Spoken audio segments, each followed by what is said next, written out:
حضرت خضر کے بارے میں مختلف روایات ہیں کہ یہ ولی ہیں کہ نبی ہیں، لیکن مضبوط رائے اکثر بزرگوں کی یہی ہے کہ یہ بھی اللہ کے نبی ہیں، اور بعض نے لکھا ہے یہ ہمیشہ سے زندہ ہیں۔ یہ دو اللہ کے نبی حضرت الیاس علیہ السلام اور حضرت خضر علیہ السلام، یہ دونوں ہر سال حج میں بھی جاتے ہیں، ہر سال حج میں بھی جاتے ہیں، کیونکہ ایک روایت ملتی ہے کہ محبوب کریم علیہ السلام حج پہ گئے تو فرمایا میں الیاس اور خضر کو پہاڑوں سے اترتے ہوئے دیکھ رہا ہوں۔ تو جن کو اللہ نے کھلی آنکھیں دی ہوتی ہیں پھر انہیں زیارت بھی ہوتی ہے، انہیں یہ نظر بھی آتے ہیں۔ حضرت خضر علیہ السلام کو اللہ نے علم لدنی عطا فرمایا۔ یہ علم لدنی اللہ جس کو اپنے پاس سے عطا کر دے اس کو علم لدنی کہتے ہیں۔ حضرت موسیٰ علیہ السلام ایک دن تقریر کرتے ہوئے کسی نے پوچھا کہ آپ سب سے بڑے عالم ہیں، فرمایا الحمدللہ۔ تو اللہ کریم نے فرمایا نہیں ہے موسیٰ کلیم آپ سے بڑے بڑے بھی ہیں، بڑے بڑے لوگ ہیں۔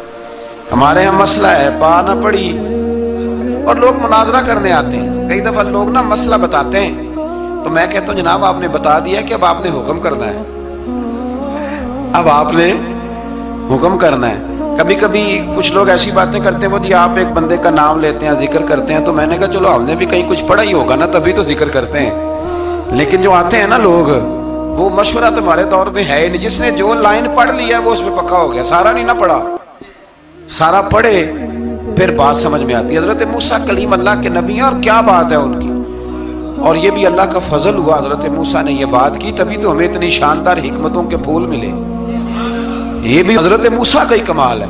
تو حضرت موسیٰ نے کہا کہ اے اللہ وہ جو مجھ سے بڑا ہے عالم ہے وہ کہاں ملے گا جس سے میں حکمت کی بات سیکھوں؟ تو فرمایا جہاں مجمع البحرین ہے نا دو دریا ملتے ہیں وہاں وہ ملے گا۔ حضرت موسیٰ کلیم سے اللہ نے فرمایا کہ جاؤ جہاں دو دریا ملیں گے نا وہاں تمہیں وہ شخص ملے گا۔ تو یا اللہ میں کس طرح؟ فرمایا زادرہ ساتھ لے جاؤ کھانے پینے کا سامان۔ حضرت موسیٰ کلیم لے گئے، مچھلی بھی لے گئے۔ فرمایا یہ مچھلی جہاں تمہارے برتن سے نکل کے دریا میں داخل ہو وہاں دریا میں شگاف پڑ جائے گا، وہاں وہ تمہیں شخص ملے گا۔ حضرت موسیٰ نے اپنے خادم حضرت یوشع بن نون علیہ السلام کو بھی ساتھ لیا۔ یہ بعد میں حضرت موسیٰ علیہ السلام کے جانشین ہوئے۔ یہ دونوں سفر پہ نکل گئے، ایک جگہ پہ پہنچے جہاں پہاڑ تھا ساتھ دریا بھی تھا، اس کے نیچے آرام کرنے لگے۔ حضرت موسیٰ کلیم سو گئے تو یوشع بن نون علیہ السلام موجود تھے، مچھلی جھٹ سے نکلی دریا میں داخل ہو گئی اور راستہ بھی بن گیا۔ اب اٹھے حضرت موسیٰ کلیم جب اٹھے تو فرمایا چلو چلے، تھوڑا آگے جا کے فرمایا بھوک لگ رہی ہے کھانا تو نکالو۔ انہیں یاد آیا، کہنے لگے حضور مچھلی تو دریا میں چلی گئی تھی۔ فرمایا تو نے بتایا نہیں، وہی تو ہماری منزل تھی جہاں مچھلی دریا میں گئی۔ پھر وہاں سے واپس آئے قدموں کے نشانوں پہ، وہاں پہنچے جہاں مچھلی گئی تھی تو وہاں ایک شخص لیٹا ہوا تھا چادر لے کے۔ آپ نے سلام لی تو انہوں نے کہا وعلیکم السلام یا موسیٰ کلیم اللہ۔ تو آپ نے فرمایا آپ کون ہیں؟ فرمایا میں وہی ہوں جس کو آپ تلاش کر رہے ہیں۔ تو فرمایا آپ نے مجھے کیسے پہچانا؟ فرمایا جس رب نے تمہیں بھیجا ہے نا اس نے ہی مجھے بتایا ہے کہ موسیٰ آ رہے ہیں، موسیٰ آ رہے ہیں۔ اب حضرت خضر نے جو کچھ فرمایا وہ بڑا شاندار ہے۔ فرمایا موسیٰ کچھ باتیں ایسی ہیں جن کا آپ کو علم ہے اور مجھے نہیں، اور کچھ ایسی ہیں جن کا مجھے علم ہے اور آپ۔ اللہ اکبر، یہ کبھی ہماری سمجھ میں بات آ جائے، یہ کبھی سمجھ میں آ جائے۔ کچھ باتیں ایسی ہیں جس کا مجھے علم ہے اور یہ بڑے بڑے سیانے بندے نہیں مانتے، بڑے بڑے میں عالم ہوں جی، تو آپ عالم ہیں میاں ایک شعبے کے، لیکن بہت سارے دنیا میں شعبے ہیں نا، دین کے عالم کا درجہ سب سے بڑا ہے، لیکن قانونی مشاورت کرنی ہے تو آپ وکیل سے کریں گے، گاڑی کے بارے میں پوچھنا ہے تو کسی مکینک سے پوچھیں، لیکن آپ بن کے نہ بیٹھ جائیں۔ فرمایا جس کا آپ کو علم ہے مجھے نہیں، اور جس کا مجھے علم ہے ان میں سے آپ کو نہیں۔ تو کہا میں پھر آپ کے ساتھ رہنا چاہتا ہوں اور میں وہ سیکھنا چاہتا ہوں جو آپ بتا رہے ہیں۔ تو حضرت خضر فرمانے لگے صبر کر لیں گے میرے ساتھ؟ یہ سب سے مشکل کام ہے، یہ سب سے، یعنی ہر بات کی تو یہاں لوگوں کو وضاحت چاہیے۔ کھانسے بھی تو آپ کو بتانا پڑے گا کھانسے کیوں، ہنسے بھی تو آپ کو بتانا پڑے گا ہنسے کیوں۔ بھئی بزرگ ہیں، بزرگوں کی باتوں میں حکمتیں ہوتی ہیں، لیکن ہم حکمت کی طرف جانے کو تیار نہیں ہوتے، ہمیں تو فوری طور پہ جواب چاہیے، حل چاہیے۔ حضرت موسیٰ علیہ السلام جناب خضر کے ساتھ چلے، فرمایا صبر کروں گا میں چلتا ہوں آپ کے ساتھ۔ دریا کے قریب گئے کشتی میں بیٹھنے کے لیے تو کشتی والوں نے حضرت خضر کو پہچان لیا، بغیر کرائے کے سوار کرایا۔ اور جب پار اترنے لگے تو حضرت خضر نے کشتی کا ایک تختہ ہی توڑ دیا. حضرت موسیٰ کہنے لگے یہ آپ نے کیا کیا؟ انہوں نے نیکی کی، آپ نے تختہ توڑ دیا. فرمایا آپ کو کہا تھا نا آپ نے صبر نہیں کرنا، آپ کو کہا تھا نا. فرمایا چلو میں صبر کروں گا. تھوڑا آگے گئے تو ایک نوجوان لڑکا، ابھی چھوٹی عمر ہے، وہ ملا. حضرت سیدنا خضر علیہ السلام نے اسے قتل ہی کر دیا. فرمانے لگے آپ نے قتل ہی کر دیا؟ ایک قرآن مجید ہے بھائی. میں کبھی کبھی سوچتا ہوں یہ ہم کسی درویش کی بات سناتے تو بندے اڑ جاتے. فتوے نکلتے کہ نہ نکلتے؟ میرا خیال ہے ہر مسجد سے نکلتے. اور فتوے ایک جتنے مسجد میں نمازی ہوتے سب کے ہاتھوں میں فتوے ہوتے. قتل کر دیا، قتل ہی ہو گیا بندہ. تو حضرت سیدنا موسیٰ علیہ السلام فرمانے لگے آپ نے قتل ہی کر دیا. فرمایا میں نے کہا تھا نا آپ نے صبر نہیں کرنا. آپ فرمانے لگے چلو اگر اب میں بولا نا تو بے شک آپ مجھے علیحدہ کر دیجیے گا. حضرت موسیٰ کلیم اب بولا تو علیحدہ کر دیا. ایک بستی میں داخل ہوئے، بستی کے لوگوں سے پانی مانگا تو انہوں نے پانی بھی نہ دیا، آرام کرنے کو جگہ بھی نہ دی. پر وہاں ایک دیوار گر رہی تھی، حضرت خضر علیہ السلام نے سیدھی کرنی شروع کر دی. ساری دیوار بنائی تو حضرت موسیٰ کہنے لگے کن لوگوں کی خدمت کر رہے ہو جنہوں نے پانی بھی نہیں دیا، انہوں نے پانی تک نہیں پوچھا. فرمانے لگے بس بھیا آپ نے وعدہ کیا تھا کہ اب بولیں گے تو بے شک علیحدہ کر دینا. آپ بولیں اب آپ کا اور میرا ساتھ زیادہ نہیں چل سکتا. آپ بولیں جو بول پڑے نا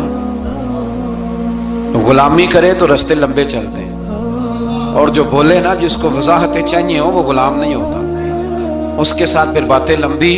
ہاں تو آنکھ بند کر کے چل. ہاں آزم جاتے لائیے ہی نہ دے لائیے تھے. پھر آنکھ بند کر کے پیچھے چل کے بات ختم ہو گئی. حضرت خضر علیہ السلام نے جب کہا نا کہ اب آپ کا وعدہ ختم ہو گیا، فرمایا میں آپ کو جانے سے پہلے حکمت بتاتا ہوں. یہ وہ علم ہے جو اللہ نے مجھے اپنے پاس سے عطا فرمایا.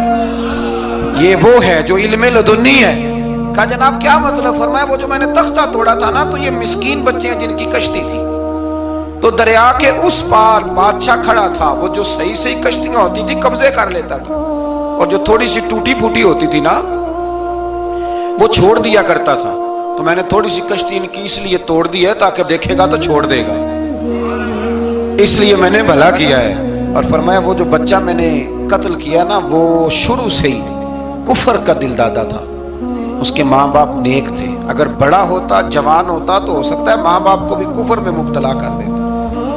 اب اس کے بدلے اللہ انہیں صالح بیٹا عطا فرمائے گا. تو یہ بھی میں نے اللہ کے دیے ہوئے علم سے کیا.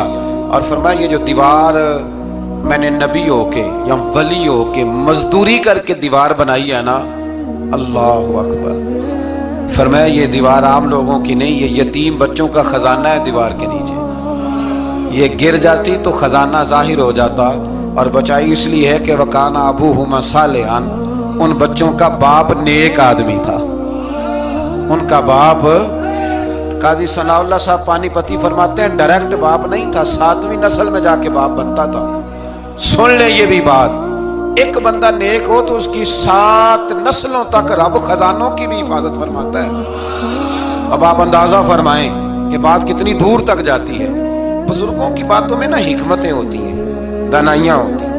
یہ طریقت کے جو لوگ ہوتے ہیں انہیں سبق یہ دیا جاتا ہے کہ آمنا و صدقنا، ماننا ہے اور تصدیق کرنی. ہمارا معاملہ یہ ہے کہ یہاں وضاحت دینی پڑتی. وہ جی وہاں کیا ہوا تھا، وہ جو گاڑی آپ کے پاس ہے تو وہ کہاں سے آئی، تو وہ جو کل آپ نیا جوڑا پہن کے آئے تھے تو وہ کدھر سے آیا. تو جو لوگ وضاحتیں مانگتے ہیں وہ اپنے نہیں ہوتے، ان کا غلامی کا رشتہ نہیں ہوتا. حبیب اور ہوتا ہے، شریک اور ہوتا ہے. شریک وضاحتیں مانگتے ہیں، حبیب محبت کرتے ہیں. ہمارا آج سب سے بڑا المیہ یہ ہے، سب سے بڑا، کہ ہم کسی حکمت کے تحت کوئی بندہ اگر کوئی کام کر رہا ہے تو مجبوری ہے کہ ہمیں وہ حکمت بتائی جائے. ایسا نہ کریں. یہ طریقہ حضرت غوث اعظم رضی اللہ تعالیٰ عنہ، حضور غوث پاک رضی اللہ تعالیٰ عنہ کو ایک شخص ملنے آ گیا. ملا علی قاری نے لکھا ہے، آپ کے ایک مرید نے کہا چل میرے پیر سے ملنے. کہنے لگا میں نہیں جاتا ملنے کسی پیر شیر سے. کہا نہیں آؤ تو صحیح. وہ آیا نا تو اس نے دیکھا کہ 50 گھوڑے عربی نسل کے کھڑے ہیں غوث پاک کے دروازے، موٹے تازے چوڑے عربی نسل کے گھوڑے. اس کے دل میں خیال آیا، کہنے لگا یار سواری کے لیے اگر رکھے ہیں تو ایک بھی کافی تھا، 50 کی کیا ضرورت تھی. اللہ اکبر. اب واقعی 50 کھڑے تھے, مرید کے پاس جواب ہی کوئی نہیں تھا. کہنے لگا یار پتہ مجھے بھی کوئی نہیں, لیکن حضرت صاحب نے رکھے ہیں تو حکمت ضرور کوئی ہوگی, حکمت ضرور کوئی, اس کی کوئی حکمت ہوگی. اللہ اکبر. وہ چلے گئے واپس. وہ روز تنقید کرتا, کیسا تیرا پیر ہے 50 گھوڑے رکھے ہوئے, کیسے تیرا پیر ہے 50 گھوڑے رکھے ہوئے. کچھ دن گزرے تو ملا علی قاری کہتے ہیں وہ اعتراض کرنے والے کے پیٹ میں کوئی تکلیف ہوئی, بغداد کے سب سے بڑے طبیب کے پاس گیا. اس نے کہا تیرا تو جگر تباہ ہو گیا ہے, عربی نسل کا ایک گھوڑا چاہیے, اس کو ذبح کریں گے, اس کا جگر نکالیں گے, اس کی دوائی بنا کے تجھے کھلائیں گے, اور 50 گھوڑے ہوں گے تو بچے گا. اب پریشان ہو گیا, کہنے لگا گھوڑے ہیں تو صحیح, پر جو میں حال کر رہا ہوں گا گھوڑے تو نہیں ملیں گے, میرا تو جوتوں والا کام ہے, وہ شاید مل جائیں. لیکن جب انسان مرنے لگتا ہے تو پھر اس کو ڈوبتے کو تنکے کا سہارا. اپنے دوست کے پاس گیا, کہنے لگا چل تیرے پیر کے پاس چلے. اس نے کہا تجھے نہیں لے کے جانا, تو تنقید کرتا. کہتا ہے ایک دفعہ چاہیے کیا کا گھوڑے. کہنے لگا تیرے لیے رکھے ہیں کوئی, جا دوڑ جا, میرے حضرت صاحب کی ضرورت کیا ہے. لیکن جب غوث اعظم کی خانقاہ میں داخل ہوئے نا تو حضور غوث اعظم اٹھ کے ملے. اللہ والے دلوں میں باتیں نہیں رکھتے. ماتھا چوما اور فرمانے لگے میاں تو ایک دن نا میری گلی سے گزر رہا تھا تو میری تیرے اوپر نظر پڑی, تو مجھے نظر آیا تو بیمار ہوگا, اور تیرا علاج عربی نسل کے 50 گھوڑوں کی وجہ سے ہوگا, تو میں نے تیرے لیے لا کے کھڑے کیے ہوئے, تیرے لیے ہی کھڑے کیے ہیں. اب تو نا گھر بھی لے جانے کی ضرورت نہیں, چارہ بھی میرے مرید ہی ڈال دیا کریں گے. تو اس طرح کرنا, روز آنا ایک گھوڑا لے جانا, پھر اگلے دن آنا تو دوسرا. وہ خدا کے بندے تیرے لیے رکھے تھے, تو تنقید کر رہا ہے. اللہ کے بندے پردہ پوش ہوتے ہیں. ہاں شرط یہ ہے کہ وہ بندہ صالح ہو, دیندار ہو, وہ والا پیر نہ ہو جو نماز بھی نہ پڑھے اور گھوڑے 15 رکھے ہوئے ہوں اس نے, وہ والا معاملہ نہ ہو. تو میرے عزیز یہ یاد رکھیں کہ اللہ تبارک و تعالیٰ کا بندہ جب آپ کا روحانی علاج کرتا ہے نا, روحانی علاج سے مطلب جادو ٹونے کا علاج نہیں, روحانی علاج وہ ہوتا ہے کہ میرے گناہوں کا علاج ہو جائے, حسد بغض کینہ عداوت یہ نکل جائے. تو وہ کچھ ایسے نسخے بتاتا ہے جو سمجھ میں مرید کی نہیں آتے, لیکن وہ ضروری ہوتے ہیں. انہی نسخوں کو استعمال کرنے سے انسان کا فائدہ ہوتا ہے. جی کرنے والے لوگ ہمیشہ کامیاب رہتے ہیں, وہ ماں باپ کے آگے کریں, استاد کے آگے کریں, شیخ کے آگے کریں. اور جن کو وضاحتوں کی ضرورت ہوتی ہے, ہاں ایک شرعی بات ضرور ہے, وہ ضرور سن لیں. اگر آپ کو کہیں کچھ شرعی قباحت نظر آئے جو قرآن و سنت سے ٹکراتی ہو, تو وہ آپ پر فرض ہے آپ اپنے مرشد سے پوچھیں. کتنی بڑی بات کر رہا ہوں, یعنی جو چیز قرآن و سنت سے ٹکرا رہی ہو اس کی وضاحت طلب کرنا ضروری ہوتا ہے, اور جو دین سے نہ ٹکرائے اس پر آپ وضاحتیں پوچھتے ہیں, تو پھر اس کا مطلب ہے کہ آپ علاج کرانے میں سنجیدہ نہیں ہیں. اللہ تعالیٰ قرآن مجید کو سمجھنے کی توفیق